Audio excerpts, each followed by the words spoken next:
दिल्ली में होने वाली इंडिया गठबंधन की चौथी बैठक ऐन वक्त पर टल गई। गठबंधन की तरफ से बताया गया कि चक्रवाती तूफान के मद्देनजर ये निर्णय लिया गया है।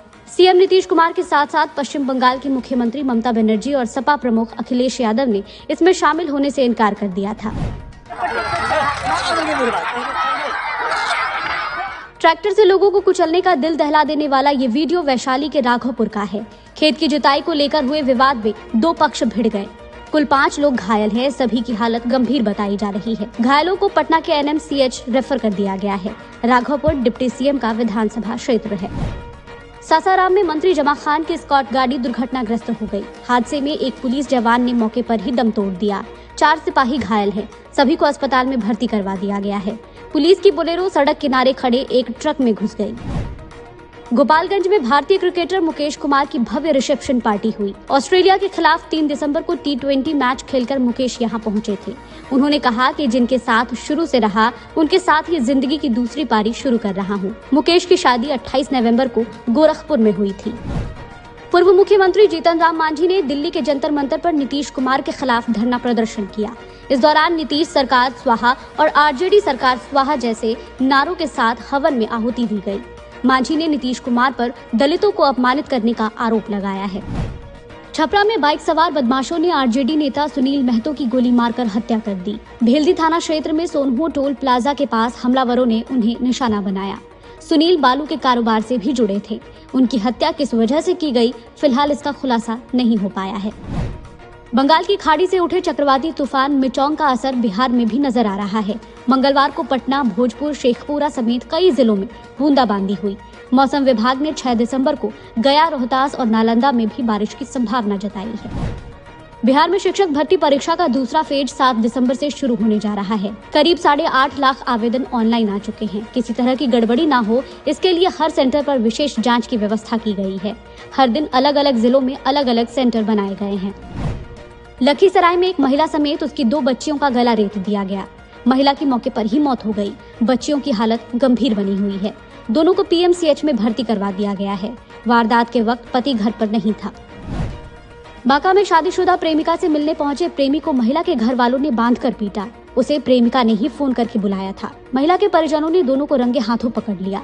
पीड़ित बिट्टू झा को भागलपुर के मायागंज अस्पताल में भर्ती करवा दिया गया है। सुप्रीम कोर्ट के आदेश के बाद फरार चल रहे गया के पूर्व वरीय पुलिस अधीक्षक आदित्य कुमार ने आज पटना व्यवहार न्यायालय में आत्मसमर्पण कर दिया। इसके बाद उसे बेऊर जेल भेज दिया गया है। सुप्रीम कोर्ट ने निलंबित आईपीएस अधिकारी आदित्य कुमार को 2 सप्ताह के भीतर आत्मसमर्पण करने का निर्देश दिया था। निलंबित अधिकारी पर अपने ऊपर से केस खत्म करवाने और बेहतर पोस्टिंग के लिए अपने एक दोस्त अभिषेक अग्रवाल को पटना हाईकोर्ट का चीफ जस्टिस बनाकर राज्य के तत्कालीन डीजीपी एसके सिंघल को फोन करवाने का आरोप है। कर्नाटक के विजयपुरा के आलियाबाद स्थित एक गोदाम में मक्के के पोड़े के नीचे दब जाने से बिहार के 7 मजदूरों की मौत हो गई। राज्यपाल राजेंद्र विश्वनाथ आर्लेकर और मुख्यमंत्री नीतीश कुमार ने इस हादसे पर गहरा दुख जताया है। मुख्यमंत्री ने मृतकों के परिजनों को 2-2 लाख रुपए की अनुग्रह राशि देने की घोषणा की है। चक्रवात मिगजॉम के प्रभाव से राजधानी पटना समेत प्रदेश के कई हिस्सों में हल्की बूंदाबांदी हुई है। मौसम विभाग ने अगले 24 घंटों के दौरान रोहतास, अरवल, गया, लखीसराय, बांका और मुंगेर समेत राज्य के 13 दक्षिणी जिलों में कुछ स्थानों पर बारिश की संभावना जताई है। विभाग ने कहा है कि राज्य के अन्य हिस्सों में मौसम शुष्क बना रहेगा। मौसम विज्ञान केंद्र पटना के वैज्ञानिक कुमार गौरव ने बताया कि अगले 3 दिनों तक राज्य के न्यूनतम तापमान में किसी विशेष परिवर्तन की संभावना नहीं है। उसके बाद अगले 2 दिनों में न्यूनतम तापमान में 2 से 3 डिग्री सेल्सियस तक की गिरावट आ सकती है।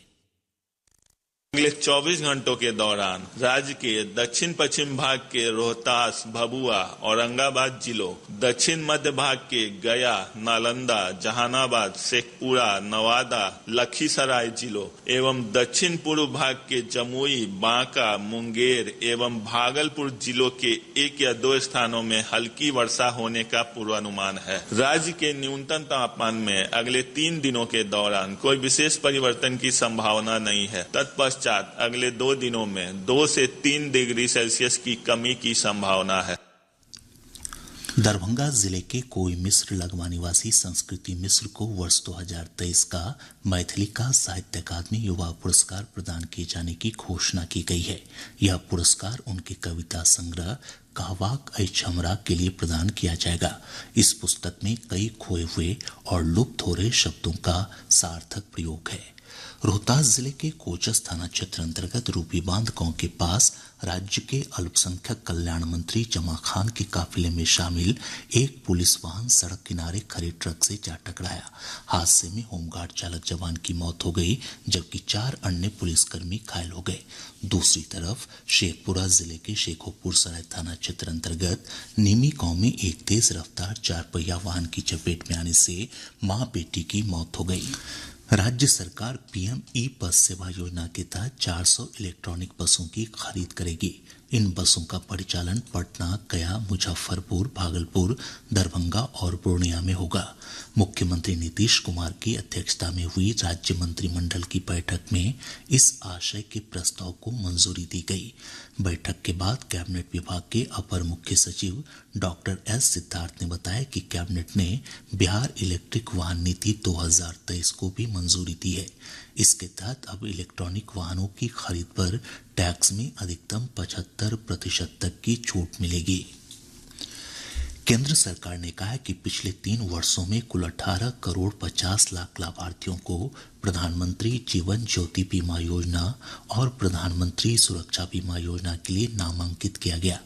केंद्रीय वित्त राज्य मंत्री भागवत कराड़ ने आज राज्यसभा में ये जानकारी दी। उन्होंने बताया कि पहले दोनों योजनाएं घाटे में चल रही थी। समीक्षा के बाद 2 लाख रुपए की प्रधानमंत्री सुरक्षा बीमा के वार्षिक प्रीमियम को 12 रुपए से बढ़ाकर 20 रुपए कर दिया गया। वहीं 2 लाख रुपए की प्रधानमंत्री जीवन ज्योति बीमा योजना के प्रीमियम को भी 330 रुपए से बढ़ाकर 436 रुपए कर दिया गया है। मनरेगा के अंतर्गत देश में कुल 14 करोड़ 37 लाख सक्रिय लाभार्थी हैं। लोकसभा में एक लिखित प्रश्न के उत्तर में ग्रामीण विकास मंत्री गिरिराज सिंह ने बताया कि पिछले वर्ष की तुलना में इस योजना में कार्य दिवसों में बढ़ोतरी हुई है। उन्होंने कहा कि मनरेगा एक मांग आधारित योजना है और इस साल 30 नवंबर तक कुल 221 करोड़ 60 लाख कार्य दिवस सृजित किए जा चुके हैं। केंद्र सरकार ने प्रधानमंत्री किसान सम्मान निधि योजना में पारदर्शिता सुनिश्चित करने के लिए किसानों का चेहरा और आधार पहचान आधारित eKYC शुरू की है। आज लोकसभा में प्रश्नकाल में पूरक प्रश्न के जवाब में कृषि और किसान कल्याण राज्य मंत्री शोभा करंदलाजे ने ये जानकारी दी। उन्होंने कहा कि किसानों को प्रत्यक्ष लाभ अंतरण में पारदर्शिता सुनिश्चित करने के लिए 13वां प्रधानमंत्री किसान कोष जारी करने के बाद नया eKYC शुरू किया गया। उन्होंने कहा कि इसकी प्रक्रिया बहुत सरल है और इसे एक मोबाइल ऐप के जरिए पूरा किया जा सकता है।